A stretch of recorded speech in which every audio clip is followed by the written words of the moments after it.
So a lot of people were asking me, what should we really do in order to get started in the freight forwarding industry? And I got a gazillion DMs on this, and I wanted to respond directly to you guys on this. So what would I do if I want to get started in the freight forwarding industry in the United States today would be, number one, I would get a job at one of the large forwarders, like a Kuhn & Nagel, or one of Expeditors, C.H. Robinson, one of the large forwarders. And what I would do there, the first thing I would do, I would work from the ground up, right? The key is, as a freight forwarder, that you really need to be understanding every aspect of the forwarding process.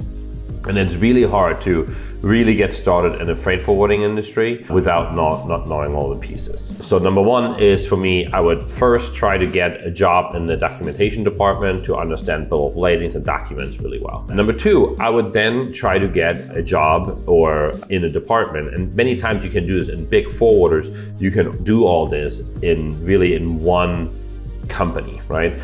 So the second thing would be, I would like to be in the booking department or a dispatching department or any kind of, some people call this a traffic department, where you're actually making all the bookings, where you work with trucking companies to arrange the pre-carriage for bookings and actually make the actual ocean bookings.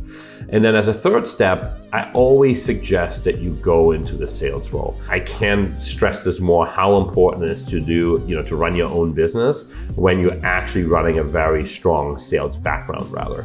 So I think those are really the three most important things to get started in the freight forwarding industry. And I always tell people that get out there, go work for companies. I get so many messages from people saying, I would like to be in the freight forwarding industry, I would like to start my own business.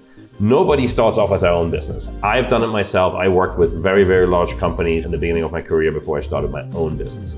So that's always very, very important. So remember those three main steps, and I believe you can learn a lot. In general, I would say 2 to 3 years is kind of like the average that you at least need to get under the belt to really understand the freight forwarding process, if not 5 years.